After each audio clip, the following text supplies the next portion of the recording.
ಬೆಳಗಾವಿಯಲ್ಲಿ ಮತ್ತೊಂದು ಮಗು ಮಾರಾಟ ಜಾಲ ಪತ್ತೆಯಾಗಿದೆ. ಎರಡನೇ ಮದುವೆ ಹೆಸರಿನಲ್ಲಿ ಮಗು ಮಾರಾಟ ದಂಧೆ ನಡೆಸಲಾಗ್ತಾ ಇದೆ. ಇಲ್ಲಿ ನೋಡಿ, ಮತ್ತೊಂದು ಪ್ರಕರಣ ಈಗ ಬೆಳಕಿಗೆ ಬಂದಿದೆ. ಒಂದು ಕೇಸ್ ಮಾಸುವ ಮುನ್ನವೇ ಅವ್ಯಾಹತವಾಗಿ ನಡೀತಾ ಇದೆ. ಇದು ಅಂದರೆ ಮಕ್ಕಳನ್ನು ಮಾರಾಟ ಮಾಡ್ತಾ ಇದ್ದಾರೆ ಬೇರೆ ಬೇರೆ ಕಡೆಗಳಲ್ಲಿ ಲಕ್ಷ ಲಕ್ಷ ರೂಪಾಯಿಗೆ. ಅಂದರೆ ಎರಡನೇ ಮದುವೆ ಹೆಸರಿನಲ್ಲಿ ಆಗಿರುವಂಥ ಒಂದು ದಂಧೆ ಇದು. 3 ಲಕ್ಷ ರೂಪಾಯಿಗೆ ಮಾರಾಟವಾಗಿದ್ದ ಮಗುವಿನ ರಕ್ಷಣೆ ಮಾಡಿದ್ದಾರೆ. ಬೆಳಗಾವಿ ಜಿಲ್ಲೆ ಹುಕ್ಕೇರಿ ಪೊಲೀಸರು 3 ಅರೆಸ್ಟ್ ಮಾಡಿದ್ದಾರೆ. 5 ಆರೋಪಿಗಳ ಪೈಕಿ 3 ಈಗ ಬಂಧಿಸಿದ್ದಾರೆ.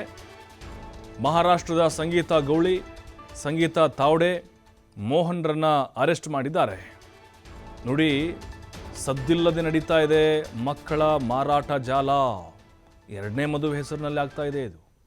ಆರೋಪಿಗಳ ಫೋಟೋ ಇವೆಲ್ಲವೂ ಕೂಡ ಈಗ 5ರಲ್ಲಿ 4 ಜನರನ್ನ ಅರೆಸ್ಟ್ ಮಾಡಿದ್ದಾರೆ. ಸಂಗೀತ ಹಾಗೆ ಇನ್ನೊಬ್ಬ ಸಂಗೀತ ತಾವಡೆ, ಮೋಹನನ್ನು ಕೂಡ ಅರೆಸ್ಟ್ ಮಾಡಿದ್ದಾರೆ. ಅಂದರೆ ಈ ಬೆಳಗಾವಿಲಿ ನಡೀತಾ ಇರುವಂಥ ಈ ಮಗು ಮಾರಾಟ ಜಾಲ ಹೇಗಿದೆ ಅಂತ ಹೇಳಿದ್ರೆ ನೋಡಿ, ಹುಕ್ಕೇರಿ ತಾಲೂಕಿನ ಸುಲ್ತಾನ್ಪುರ ಗ್ರಾಮದ ಅರ್ಚನಾ ಇದ್ದಾಳಲ್ವಾ, ಆಕೆ ಎರಡನೇ ಮದುವೆ ಆಗಿದ್ಲು. ಅರ್ಚನಾಳಿಗೆ ಮೊದಲ ಗಂಡನಿಗೆ ಜನಿಸಿದ ಗಂಡು ಮಗು ಇತ್ತು. ಅಂದರೆ ಫಸ್ಟ್ ಗಂಡ ಇದ್ನಲ್ಲ, ಅವನಿಗೆ ಇವಳಿಗೆ ಜನಿಸಿದಂಥ ಒಂದು ಗಂಡು ಮಗು ಇತ್ತು. ಅನಾರೋಗ್ಯದಿಂದ ಬಳಲ್ತಾ ಇದ್ದ ಮಗುವಿಗೆ ಚಿಕಿತ್ಸೆ ಕೊಡಿಸ್ತೀವಿ ಅಂಥೇಳಿ ಈ ಆರೋಪಿಗಳಾದಂಥ ತಾವಡೆ ದಂಪತಿ ತೆಗೆದುಕೊಂಡು ಹೋಗಿರ್ತಾರಂತೆ. ಮಹಾರಾಷ್ಟ್ರದ ಕೊಲ್ಹಾಪುರ ಜಿಲ್ಲೆ ಗಡಹಿಂಗ್ಲಜ್ನಲ್ಲಿ ಸಂಗೀತ ಗೌಳಿ ಮನೆಯಲ್ಲಿ ಮಗು ಮಾರಾಟ ಮಾಡಿದರು. ನಂದಕುಮಾರ್ ಡೋರ್ಲೆಕರ ದಂಪತಿಗೆ ಮಗುವನ್ನು ಸೇಲ್ ಮಾಡಿಬಿಡ್ತಾರೆ. ಮಗು ಮಾರಾಟದಿಂದ ಬಂದ ಹಣವನ್ನು ಆರೋಪಿಗಳೆಲ್ಲರೂ ಕೂಡ ಹಂಚಿಕೊಂಡಿದ್ರು. ಕೆಲ ದಿನಗಳ ಹಿಂದೆ ಇದೇ ಗ್ರಾಮದಲ್ಲಿ ಎರಡನೇ ಮದುವೆ ಹೆಸರಿನಲ್ಲಿ ಮಗು ಮಾರಾಟ ಪ್ರಕರಣವನ್ನು ಪೊಲೀಸರು ಪತ್ತೆ ಮಾಡಿದರು. ಸದ್ಯ ಈಗ ಕೇಸನ್ನು ದಾಖಲಿಸಿಕೊಂಡು ಹುಕ್ಕೇರಿ ಪೊಲೀಸರು ತನಿಖೆಯನ್ನು ಕೈಗೊಂಡಿದ್ದಾರೆ. ನೋಡಿ, ಮತ್ತೊಂದು ಪ್ರಕರಣ ಇದು. 3 ಲಕ್ಷ ರೂಪಾಯಿಗೆ ಮಾರಾಟವನ್ನು ಮಾಡಿದರು. ಅರ್ಚನಾ ಈಕೆ ಎರಡನೇ ಮದುವೆ ಆಗಿರ್ತಾಳೆ. ಅಂದರೆ ಎರಡನೇ ಗಂಡಿಗೆ ಜನಿಸಿದಂಥ ಮಗು ಅಲ್ಲ ಇದು, ಮೊದಲನೇ ಗಂಡಿಗೆ ಜನಿಸಿದಂಥ ಮಗು. ಈ ರೀತಿ ಆ ಮಗುವನ್ನು ಈ ದಂಪತಿಗಳು, ತಾವಡೆ ದಂಪತಿ ತೆಗೆದುಕೊಂಡು ಹೋಗಿರ್ತಾರೆ ಮಹಾರಾಷ್ಟ್ರಕ್ಕೆ. ಇಲ್ಲ, ನಾವು ಗುಣಮುಖರನಾಗಿ ಮಾಡ್ತೀವಿ ಅಂಥೇಳಿ, ಬಟ್ ಅಲ್ಲಿ ಹೋಗಿ ಅವರು ಬೇರೆಯವ್ರಿಗೆ ಮಾರಾಟ ಮಾಡಿದ್ದಾರೆ ಅನ್ನೋದು ಗೊತ್ತಾಗಿದೆ. ಮತ್ತಷ್ಟು ಮಾಹಿತಿ ಶ್ರೀಧರ್ ನೀಡ್ತಾರೆ. ಶ್ರೀಧರ್, ಈಗ ಮತ್ತೊಂದು ಪ್ರಕರಣ ಬೆಳಕಿಗೆ ಬಂದಿದೆ. ಈ ಮಗುವಿನ ಮಾರಾಟ, ಈ ಜಾಲ ಎಲ್ಲೆಲ್ಲಿ ವಿಸ್ತರಿಸಿದೆ, ಹೇಗೆ ಬಲೆಗೆ ಬಿದ್ದರು, ಜೊತೆಗೆ ಅವ್ಯಾಹತವಾಗಿ ಇದು ಮಹಾರಾಷ್ಟ್ರ ಬೆಳಗಾವಿಯಲ್ಲಿ ಸದ್ದಿಲ್ಲದೆ ಜಾಸ್ತಿ ಆಗ್ತಿದೆಯಾ ಅಂತ? ಮಕ್ಕಳ ಮಾರಾಟ ಜಾಲ ಏನಿದೆ ಇದು ಪತ್ತೆ ಆಗುವಂಥದ್ದು. ಇದು ಬೆಳಗಾವಿಯಲ್ಲಿ ಪತ್ತೆ ಆಗ್ತಕ್ಕಂಥ 3ನೇ ಪ್ರಕರಣ ಅಂತ ಹೇಳ್ಬೋದು ಪ್ರಭು. ಈ ಹಿಂದೆ ಏನು ಮಕ್ಕಳ ಸಹಾಯವಾಣಿಗೆ ಒಂದು ಕರೆ ಬಂದಿರುತ್ತೆ. ಆ ಕರೆವಾಣಿ ಕೂಡ ಇದೇ ರೀತಿ ಮಗುವಿನ ಮಾರಾಟ, ಮಹಾರಾಷ್ಟ್ರದ ಮೂಲದ ದಲ್ಲಾಳಿಗಳಿಂದ ಏನು ಒಂದು ಮಗುವನ್ನ ಗೋವಾಕ್ಕೆ ಮಾರಾಟ ಮಾಡಿದಂತ ಪ್ರಕರಣವನ್ನು ಬೆಳಗಾವಿ ನಗರ ಪೊಲೀಸರ ಒಂದು ಕೇಸನ್ನು ದಾಖಲಿಸಿಕೊಂಡಿರ್ತಾರೆ. ಅದಾದ ನಂತರ ಬೆಳಗಾವಿ ಜಿಲ್ಲಾ ಪೊಲೀಸರಿಂದ ಇದು ಈಗ ಪತ್ತೆ ಮಾಡ್ತಿರ್ತಕ್ಕಂಥ ಪ್ರಕರಣ ಇದೆ ಅಂತ ಹೇಳ್ಬೋದು. ಬೆಳಗಾವಿ ಜಿಲ್ಲೆಯ ಹುಕ್ಕೇರಿ ತಾಲೂಕಿನ ಸುಲ್ತಾನ್ಪುರ್ ಗ್ರಾಮದಲ್ಲಿ ಒಂದೇ ಗ್ರಾಮದಲ್ಲಿ 2 ಮಗುವಿನ ಮಾರಾಟ ಆಗಿರ್ತಕ್ಕಂಥ ಪ್ರಕರಣ. ಈ ಹಿಂದೆ ಇಂಥದೇ ಒಂದು ಪ್ರಕರಣವನ್ನು ಬೆಳಗಾವಿ ಹುಕ್ಕೇರಿ ಪೊಲೀಸರು ಪತ್ತೆ ಕೂಡ ಹಚ್ಚಿದ್ರು. ಇಲ್ಲಿ ಪ್ರಮುಖವಾಗಿ ಒಂದು ಅಂಶ ಗಮನಿಸಬೇಕು ಪ್ರಭು, ಎರಡನೇ ಮದುವೆ ಹೆಸರಿನಲ್ಲಿ ಮಗುವಿನ ಮಾರಾಟದಂತೆ ಈಗ ಅವ್ಯಾತವಾಗಿ ಈಗ ಆಕ್ಟಿವ್ ಆಗಿರ್ತಕ್ಕಂಥದ್ದು. ಮಹಾರಾಷ್ಟ್ರದ ಮೂಲದ ಏನು 3 ಆರೋಪಿಗಳಿಂದ ಈ ಒಂದು ಕೃತ್ಯ ಆಗಿರ್ತಕ್ಕಂಥದ್ದು. ಅಂದ್ರೆ ಬೆಳಗಾವಿ ಜಿಲ್ಲೆ ಹುಕ್ಕೇರಿ ತಾಲೂಕಿನ ಸುಲ್ತಾನ್ಪುರದ ಏನು ಅರ್ಚನಾ ಮಗ್ದುಮ್ ಅನ್ನುವಂತ ಏನು ಮಹಿಳೆ ಇದ್ದಾಳೆ. ಈ ಮಹಿಳೆಗೆ ಮೊದಲೇ ಒಂದು ಮದುವೆ ಆಗಿತ್ತು. ಆ ಒಂದು ಮದುವೆ ಆದ ಸಂದರ್ಭದಲ್ಲಿ ಅವಳಿಗೆ ಒಂದು ಗಂಡು ಮಗು ಇರುತ್ತೆ. ಅದ ನಂತರ ಎರಡನೇ ಮದುವೆನ ಆಗ್ತಾಳೆ ಅವಳು, ಮಗ್ದುಮ್ ಅನ್ನುವಂತ ರಾಜು ಮಗ್ದುಮ್ ಅನ್ನುವಂತ ಜೊತೆಗೆ. ಆ ಒಂದು ಸಂದರ್ಭದಲ್ಲಿ ಈ ಅರ್ಚನಾಳ ಏನು ಮಗು ಇರುತ್ತೆ, ಮಗುವನ್ನ ಏನು ಅನಾರೋಗ್ಯದಿಂದ ಇದ್ದಂತ ಮಗುಗೆ ನಾವು ವೈದ್ಯಕೀಯ ಚಿಕಿತ್ಸೆ ಕೊಡ್ತೀವಿ ಅಂತ ಹೇಳಿ ಒಂದು ಸಂಗೀತ ಮತ್ತು ಏನು ಈ 3 ಜನ ಆರೋಪಿಗಳಿದ್ದಾರೆ, ಸಂಗೀತ ತಾವಡೆ ಆಗಿರ್ಬೋದು, ಮೋಹನ್ ತಾವಡೆ ಆಗಿರ್ಬೋದು ಮತ್ತು ಸಂಗೀತ ಗೌಳಿ ಆಗಿರ್ಬೋದು, ಈ 3 ಆರೋಪಿಗಳು ಸೇರಿಕೊಂಡು ಆ ಮಗುವನ್ನ ಮಹಾರಾಷ್ಟ್ರದ ಮೂಲದ ಒಂದು ಏನು ದಂಪತಿಗಳಿಗೆ ಮಾರಾಟ ಮಾಡಿರ್ತಕ್ಕಂಥದ್ದು. 3 ಲಕ್ಷ ರೂಪಾಯಿಗೆ ಒಂದು ಮಗುವನ್ನ ಮಾರಾಟ ಮಾಡಿರ್ತಕ್ಕಂಥ ಪ್ರಕರಣ ಏನು ಹುಕ್ಕೇರಿ ಪೊಲೀಸರ ಗಮನಕ್ಕೆ ಬರುತ್ತೆ. ತಕ್ಷಣ ಪೊಲೀಸರು ದೂರನ್ನು ದಾಖಲಿಸಿಕೊಂಡು ಕಾರ್ಯಪ್ರವೃತ್ತರಾಗ್ತಾರೆ.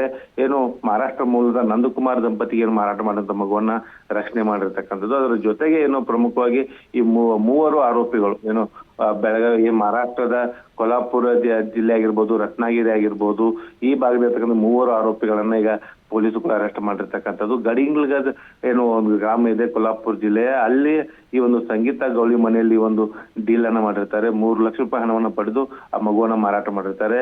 ಯಾವಾಗ ಮಗುವಿನ ಮಾರಾಟ ವಿಚಾರ ಏನು ತಾಯಿಗೆ ಗೊತ್ತಾಗುತ್ತೋ ಅಷ್ಟನ್ನ ಅವಳೇ ಒಂದು ದೂರನ್ನ ಕೊಡ್ತಾಳೆ. ದೂರು ಕೊಟ್ಟ ಬಳಿಕ ಪೊಲೀಸರು ಈ ಒಂದು ಪ್ರಕರಣದ ಬೆನ್ನ ಹತ್ತಿ ಸದ್ಯ ಈಗ 3 ಆರೋಪಿಗಳು ಅರೆಸ್ಟ್ ಮಾಡಿರ್ತಕ್ಕಂಥದ್ದು. ಜೊತೆಗೆ ಮಗುವನ್ನ ಪಡೆದಂತ ನಂದಕುಮಾರ್ ದಂಪತಿಗಳ ಬಂಧನಕ್ಕೆ ಈಗಾಗಲೇ ಪೊಲೀಸ್ ಜಾಲವನ್ನು ಕೂಡ ಬೀಸಿದ್ದಾರೆ.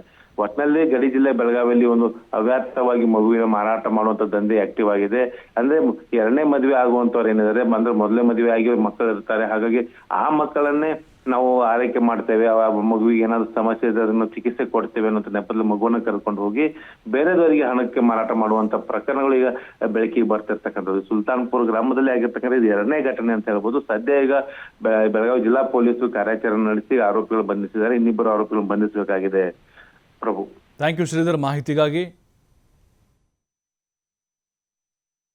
ಮತ್ತೊಂದು ಮಗುವನ್ನು ಇದೇ ರೀತಿಯಾಗಿ ಮಾರಾಟ ಆಗಿರುವ ಸಾಧ್ಯತೆ ಇದೆ ಅಂಥೇಳಿ ಆ ವಿಚಾರವಾಗಿ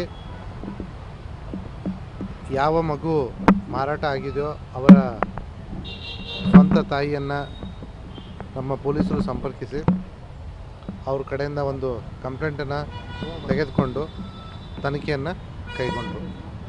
ಈ ಒಂದು ಘಟನೆಯಲ್ಲೂ ಕೂಡ ಮೋಹನ್ ಬಾನಾಜಿ ತಾವಡೆ ಅಂತ ಹೇಳಿ ಮತ್ತು ಸಂಗೀತಾ ಮೋಹನ್ ತಾವಡೆ ಅಂತ ಹೇಳಿ ಇವರಿಗೆ ಹ್ಯಾಂಡ್ ಓವರ್ ಮಾಡ್ತಾರೆ. ಅವರು ಇಂಟರ್ನ್ ಪಕ್ಕದಲ್ಲಿ ಅದೇ ಚಿಪಳೂರು ತಾಲೂಕಿನ ವರವಡೆ ಗ್ರಾಮದಲ್ಲಿ ಇಬ್ಬರು 50-55 ವರ್ಷದ ದಂಪತಿಗಳಿರ್ತಾರೆ. ಅವರಿಗೆ ಮಕ್ಕಳಾಗಿರೋದಿಲ್ಲ. ಆ ಸಂದರ್ಭದಲ್ಲಿ ಇದು ಅವರಿಗೆ ಗೊತ್ತಾಗಿ ಇವರು ಆ ಮಗುವನ್ನು 3.5 ಲಕ್ಷಕ್ಕೆ ಆ ಮಕ್ಕಳಿಲ್ಲದ ದಂಪತಿಗಳಿಗೆ ಮಾರಾಟ ಮಾಡ್ತಾರೆ. ಆ ಮಕ್ಕಳಿಲ್ಲದ ದಂಪತಿಗಳು ಅನಕ್ಷರಸ್ಥರು ಮತ್ತು ಅವರಿಗೆ ಈ ಲೋಕಜ್ಞಾನದ ಅರಿವಿರೋದಿಲ್ಲ ಮತ್ತು ಕಾನೂನಿನ ಅರಿವಿರೋದಿಲ್ಲ. ಹಾಗಾಗಿ ಅವರು 3.5 ಲಕ್ಷ ಅಷ್ಟು ಒಂದು ಲೋಕಜ್ಞಾನ ಏನಿರುತ್ತೆ ಅಂದರೆ ಇದರದ್ದು ಏನಾದರೂ ಒಂದು ಬರೆಸ್ಕೋಬೇಕು ಅಂತ ಹೇಳಿ.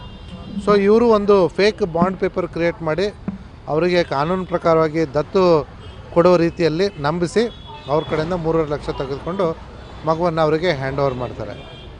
ಇನ್ಫ್ಯಾಕ್ಟ್ ನಮ್ಮ ಪೊಲೀಸರು ಅವ್ರ ಹತ್ರ ಹೋಗಿ ಆ ಮಗುವನ್ನು ವಶಪಡಿಸ್ಕೊಳ್ಳಿಕ್ಕೆ ಪ್ರಯತ್ನ ಮಾಡಿದಾಗ ಅವ್ರು ತುಂಬ ರೆಜಿಸ್ಟ್ ಕೂಡ ಮಾಡ್ತಾರೆ. ಯಾಕಂದರೆ ಅದನ್ನು ತಾವು ಸ್ವಂತ ಮಗುವಿನ ರೀತಿ ಅದನ್ನು ನೋಡ್ಕೋತಾಯಿದ್ರು. ಆದರೆ ಅವರಿಗೆ ಈ ರೀತಿ ಆಗಿದೆ ಅಂತಂದಾಗ ಅವರು ಈ ಫೇಕ್ ಬಾಂಡ್ ಪೇಪರ್ನ ಕೂಡ ನಮಗೆ ಪ್ರೊಡ್ಯೂಸ್ ಮಾಡ್ತಾರೆ. ನಾವು ಅವರಿಗೆ ತಿಳಿಸಿ ಹೇಳ್ತೀವಿ, ನೋಡಿ ಈ ರೀತಿ ಅಲ್ಲ, ಯಾವುದೇ ಒಂದು ಮಗುವನ್ನು ದತ್ತು ತೆಗೆದುಕೊಳ್ಳೋದು ಅದಕ್ಕೆ ಕಾನೂನಿನ ಒಂದು ಪ್ರಕ್ರಿಯೆ ಇದೆ, ಅದಕ್ಕೆ ರಿಜಿಸ್ಟರ್ ಮಾಡಿಸ್ಕೊಂಡು ನ್ಯಾಯಾಲಯಗಳ ಮುಖಾಂತರ ಮಾಡಿಸ್ಕೋಬೇಕು ಅಂತ ಹೇಳಿದ್ಮೇಲೆ ಅವರಿಗೆ ತಮ್ಮ ತಪ್ಪಿನ ಅರಿವಾಗುತ್ತೆ ಅಥವಾ ಅವರ ಮುಗ್ಧತೆ ಅರಿವಾಗುತ್ತೆ ನಮಗೆ. ಹೀಗೆ ಒಂದು ಒಟ್ಟಿನಲ್ಲಿ ನಮ್ಮ ಹುಕ್ಕೇರಿ ಪೊಲೀಸರು ಮತ್ತೊಂದು ಮಗು ಮಾರಾಟ ಪ್ರಕರಣವನ್ನು ಹುಕ್ಕೇರಿಯಿಂದ ಶುರುವಾಗಿರೋದನ್ನು ರತ್ನಾಗಿರಿಯಲ್ಲಿ ಮಗುವನ್ನು ದೊರಕಿಸಿ ಮಗುವನ್ನು ಮುಂದಿನ ಕಾನೂನು ಪ್ರಕ್ರಿಯೆಗೆ ನಮ್ಮ ಜಿಲ್ಲಾ ಮಕ್ಕಳ ಸಂರಕ್ಷಣಾ ಘಟಕಕ್ಕೆ ಒಪ್ಪಿಸಿದ್ದಾರೆ. ಮತ್ತೊಂದು ಮಗುವನ್ನು ಇದೇ ರೀತಿಯಾಗಿ ಮಾರಾಟ